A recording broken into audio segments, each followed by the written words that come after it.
Well,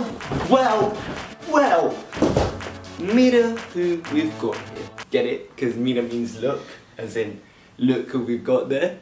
No? Mira is your boy daughter here once again, and I know it's been quite a long time since I've last uploaded, but it's been a really busy time, and I want to apologize for that, and I want to try and keep up upload schedule. Who am I lying to? That's beside the point. Today, I'm bringing this video to you to talk to you about something that everyone has experienced growing up. Whether you had a good experience, bad experience growing up, I'm sure that all of you had some sort of struggle. Now when I mean struggle, I'm talking about childhood struggles. The first struggle we've all faced was growing up or expiry dates. When it comes to food, everything's sacred. And I don't know about you guys, but to my parents, or should I say to my mom, where's daddy at? It means that food is somewhat everlasting. However, there are some domestic products bars which can become inedible. Ooh, damn!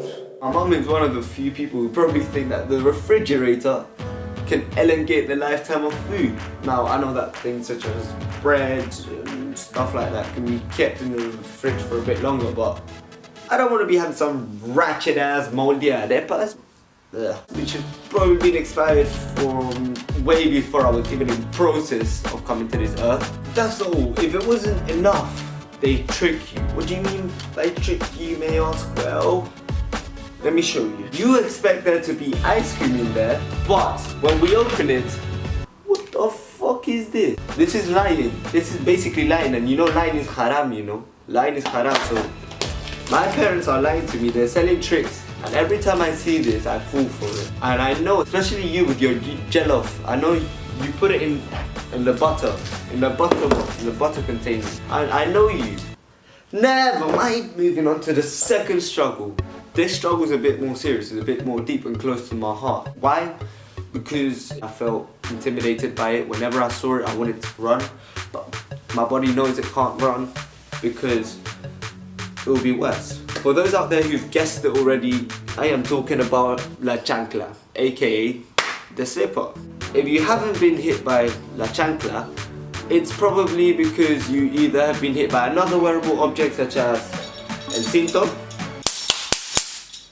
or you're just white. Obviously there are categories of what you're hit with depending on your age, because as you grow up you sort of become immune to some pain caused by some object, and your parents are very aware of this. Now correct me if I'm wrong, but you've been probably hit by the chancla from the age of about 2 to 7, and at the age of 8 you're promoted to the belt.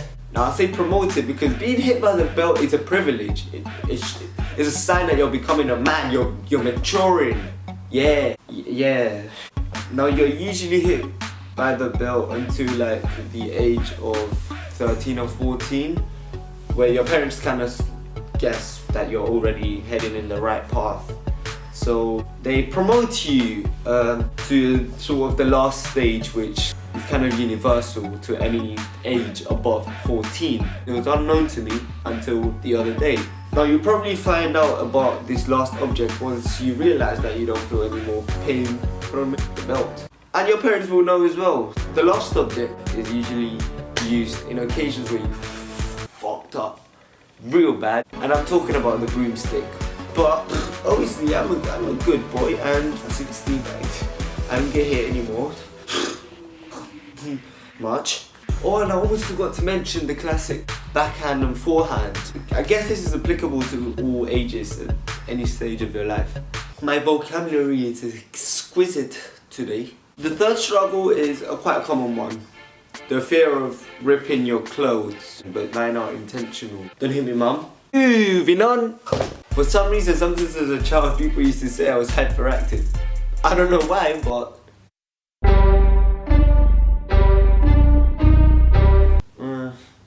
maybe a little.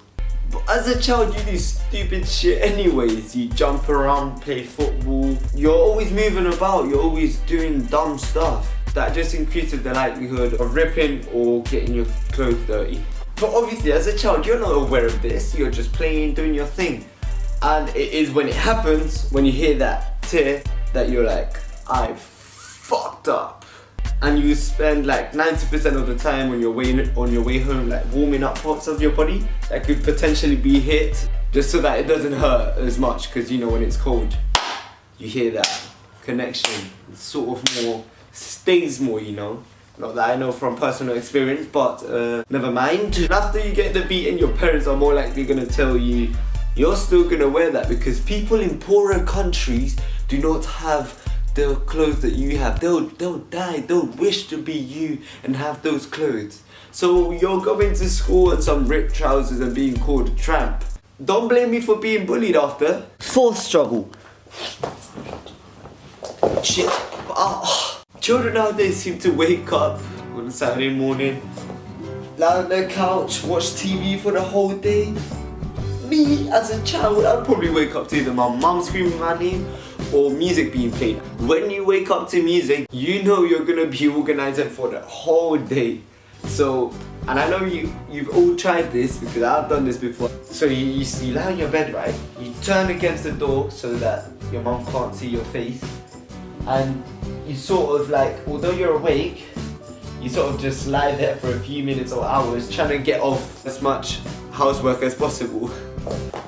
Last struggle. For the last struggle, I'm sure that I've mentioned already how my mom sometimes wakes me up by just shouting my name, but when she shouts my full name, that's when I gotta run. When your mom says your full name, you're in trouble, my man. If your mom is bothering to say your full name, it's because you have probably fucked up. Once again, you better be blessing yourself. You better start praying, hoping that you don't see that belt whip once again.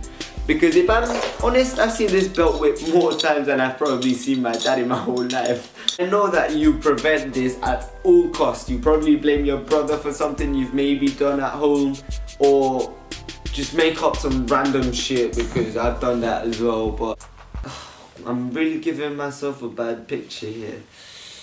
Oh, it's tight.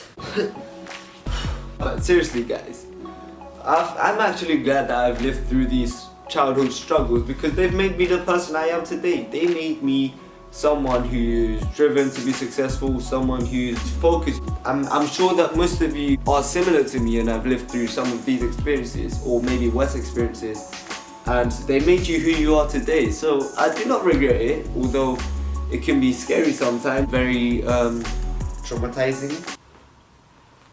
Well, I know this was a more like still video, but this is the end of it, and I hope you lot have enjoyed. And then leave some comments down below on what you would want me to do. I don't know if you'd rather see me doing challenges, or if you like the skits more, or if you want me to, I don't know, do whatever. You lot can tell me, and make sure you leave a like down below and follow me on Instagram. It will be in the description. Thank you guys for watching, and ciao!